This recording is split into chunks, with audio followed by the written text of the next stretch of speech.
पद्म पुराण के सृष्टि खंड का अध्याय 5 लक्ष्मी जी के प्रादुर्भाव की कथा, समुद्र मंथन और अमृत प्राप्ति। भीष्म जी ने कहा, मुने, मैंने तो सुना था कि लक्ष्मी जी क्षीर समुद्र से प्रकट हुई हैं, फिर आपने यह कैसे कहा कि वे भृगु को पत्नी ख्याति के गर्भ से प्रकट हुई हैं। पुलत्स्य जी बोले, राजन, तुमने मुझसे जो प्रश्न किया है उसका उत्तर सुनो। लक्ष्मी जी के जन्म का संबंध समुद्र से है। यह बात मैंने भी ब्रह्मा जी के मुख से सुन रखी है। एक समय की बात है, दैत्यों और दानवों ने बड़ी भारी सेना लेकर देवताओं पर चढ़ाई की। उस युद्ध में दैत्यों के सामने देवता परास्त हो गए। तब इंद्र आदि संपूर्ण देवता अग्नि को आगे करके ब्रह्मा जी की शरण में गए। वहां उन्होंने अपना सारा हाल ठीक ठाक कह सुनाया। ब्रह्मा जी ने कहा, तुम लोग मेरे साथ भगवान की शरण में चलो। यह कहकर वे संपूर्ण देवताओं को साथ ले गए और सागर के उत्तर तट पर गए और भगवान वासुदेव को संबंधित करके बोले, हे वैष्णव, शीघ्र उठिए, इन देवताओं का कल्याण कीजिए। आपकी सहायता न मिलने से दानव इन्हें बारंबार परास्त करते हैं। उनके ऐसा कहने पर कमल के समान नेत्र वाले भगवान अंतर्यामी पुरुषोत्तम देवताओं के शरीर की अपूर्व अवस्था देखकर कहा, देवगण, मैं तुम्हारे तेज की वृद्धि करूँगा। मैं जो उपाय बतलाता हूँ उसे तुम लोग करो। दैत्यों के साथ मिलकर सब प्रकार की औषधियाँ ले आओ और उन्हें क्षीर सागर में डाल दो। फिर मद्रांचल, मथानी और वासुकी नाग को नेति रस्सी बनाकर समुद्र का मंथन करते हुए उससे अमृत निकालो। इस कार्य में तुम लोगों की सहायता करूँगा। समुद्र का मंथन करने पर जो अमृत निकलेगा उसका पान करने से तुम लोग बलवान और अमर हो जाओगे। देवादिदेव भगवान के ऐसा कहने पर संपूर्ण देवता दैत्यों के साथ संधि करके अमृत निकालने के यत्न में लग गए। देव, दानव और दैत्य सब मिलकर सब प्रकार की औषधियों को क्षीर सागर में डालकर मद्रांचल को मथानी एवं वासुकी नाग को नेति बनाकर बड़े वेग से मंथन करने लगे। भगवान विष्णु की प्रेरणा से सब देवता एक साथ रहकर वासुकी की पूंछ की ओर हो गए और दैत्यों को उनकी वासुकी के सिर की ओर खड़ा कर दिया। वासुकी के मुख की सांस तथा विषाग्नि से झुलस जाने के कारण सब देव निस्तेज हो गए। क्षीर समुद्र के बीच में ब्रह्मवेत्ताओं में श्रेष्ठ भगवान ब्रह्मा और महातेजस्वी महादेव की कच्छप रूपधारी श्री विष्णु भगवान की पीठ पर खड़े हो अपनी भुजाओं से कमल की भांति मद्रांचल को पकड़े हुए थे तथा स्वयं भगवान श्री हरि कूर्म रूप धारण करके क्षीर सागर के भीतर देवताओं और दैत्यों के बीच में स्थित थे। वे मद्रांचल को अपने पीठ पर लिए डूबने से बचाते थे। तदंतर जब देवता और दानवों ने क्षीर समुद्र का मंथन आरंभ किया, तब पहले पहल उससे देव पूजित सुरभि अर्थात कामधेनु का आविर्भाव हुआ, जो हविष्य अर्थात दूध की उत्पत्ति का स्थान मानी गई है। तत्पश्चात वारुणी अर्थात मदिरा देवी प्रकट हुई, जिसके मद भरे नेत्र घूम रहे थे। वो पग पग पर लड़खड़ाती हुई चलती थी। उसे अपवित्र मानकर देवताओं ने त्याग दिया।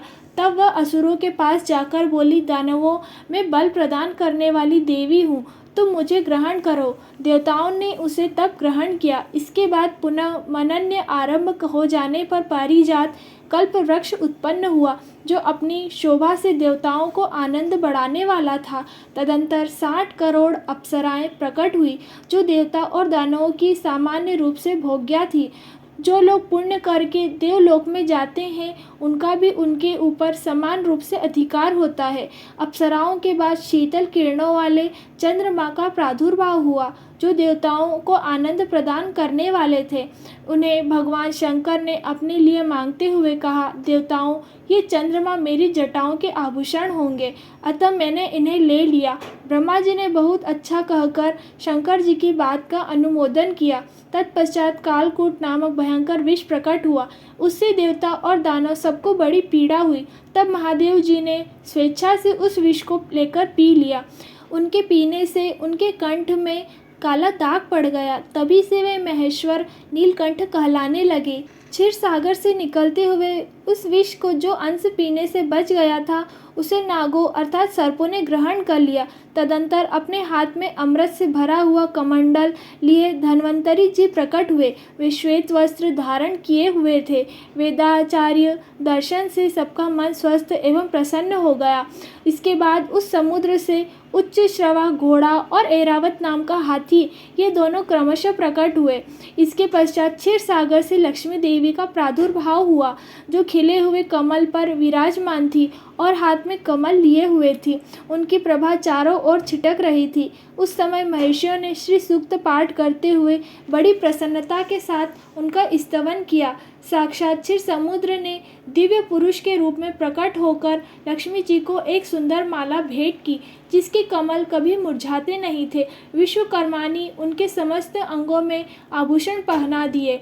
स्नान के पश्चात दिव्य माला और दिव्य वस्त्र धारण करके जब वे सब प्रकार के आभूषणों से विभूषित हुई, तब इंद्र आदि देवता तथा विद्याधर आदि ने भी उन्हें प्राप्त करने की इच्छा की। तब ब्रह्मा जी ने भगवान विष्णु से कहा, वासुदेव, मेरे द्वारा दी हुई इस लक्ष्मी देवी को आप ही ग्रहण करें। मैंने देवताओं और दानवों को मना कर दिया है, वे इन्हें पाने की इच्छा नहीं करेंगे। आपने जो स्थिरता पूर्वक इस समुद्र मंथन के कार्य को संपन्न किया है, इससे मैं बहुत संतुष्ट हूँ। यह कहकर ब्रह्मा जी लक्ष्मी जी से बोले, देवी, तुम भगवान के केशव के पास जाओ। मेरे दिए हुए पति को पाकर अनंत वर्षों तक आनंद का उपभोग करो। ब्रह्मा जी के ऐसा कहने पर लक्ष्मी जी समस्त देवताओं के देखते देखते श्री हरि के वक्ष स्थल में चली गई और भगवान से बोली, देव, आप कभी मेरा परित्याग न करें। संपूर्ण जगत की प्रियतम, मैं सदा आपके आदेश का पालन करती हुई आपके वक्ष स्थल में निवास करूंगी। यह कहकर लक्ष्मी जी ने कृपापूर्ण दृष्टि से देवताओं की ओर देखा। इससे उन्हें बड़ी प्रसन्नता हुई। इधर लक्ष्मी जी से परिक्त होने पर देवताओं को बड़ा उद्वेग हुआ। उन्होंने झटपट धन्वंतरी के हाथ से अमृत का पात्र छीन लिया। तब विष्णु ने माया से सुंदरी स्त्री का रूप धारण करके दैत्यों को लुभाया और उनके निकट जाकर यह अमृत का कमंडल उस त्रिभुवन सुंदरी रूपवती नारी को देखकर दैत्यों का चित्त काम के वशीभूत हो गया। उन्होंने चुपचाप वह अमृत उस सुंदरी के हाथ में दे दिया और स्वयं उसका मुंह ताकने लगे। दानवों से अमृत लेकर भगवान ने देवताओं को दे दिया और इंद्र आदि देवता तत्काल उस अमृत को पी गए। यह देखकर दैत्यगण भांति भांति के अस्त्र शस्त्र और तलवारें हाथ में लेकर देवताओं पर टूट पड़े, परंतु देवता अमृत पीकर बलवान हो चुके थे। उन्होंने दैत्य सेना को परास्त कर दिया। देवताओं की मार पड़ने पर दैत्यों ने भागकर चारों दिशाओं की शरण ली और कितने ही पाताल में घुस गए। तब संपूर्ण देवता आनंदमय होकर शंख चक्र और गदा धारण करने वाले भगवान श्री विष्णु को प्रणाम करके स्वर्ग लोक को चले गए। तब से सूर्यदेव की प्रभा स्वच्छ हो गई। वे अपने मार्ग से चलने लगे। भगवान अग्निदेव भी मनोहर दीप्ति से युक्त हो प्रज्वलित होने लगे। सब प्राणियों का मन धर्म में संलग्न होने लगा। भगवान विष्णु से सुरक्षित होकर समस्त त्रिलोकी श्री संपन्न हो गए। उस समय समस्त लोकों को धारण करने वाले ब्रह्मा जी ने देवताओं से कहा, देवगण, मैंने तुम्हारी रक्षा के लिए भगवान श्री विष्णु तथा देवताओं के स्वामी उमापति महादेव जी को नियत रखा है। वे दोनों तुम्हारे योग में क्षेम का निर्वाह करेंगे। तुम सदा उनकी उपासना करते रहना, क्योंकि वे तुम्हारा कल्याण करने वाले हैं। उपासना करने से दोनों महानुभव सदा तुम्हारे क्षेम के साधक और वरदायक होंगे। यो कहकर भगवान ब्रह्मा धाम को चले गए। उनके जाने के बाद इंद्र ने देवलोक की राह ली। तत्पश्चात श्री हरि और वैकुंठ एवं कैलाश में शंकर जी भी अपने अपने धाम जा पहुँचे। तदंतर देवराज इंद्र तीनों लोगों की रक्षा करने लगे। महाभाग, इस प्रकार लक्ष्मी जी क्षीर सागर से प्रकट हुई थी। यद्यपि वे सनातनी देवी हैं, तो भी एक समय भृगु की पत्नी ख्याति के गर्भ से भी उन्होंने जन्म ग्रहण किया है। अथ श्री पद्म पुराण सृष्टि खंड अध्याय 5 समाप्त।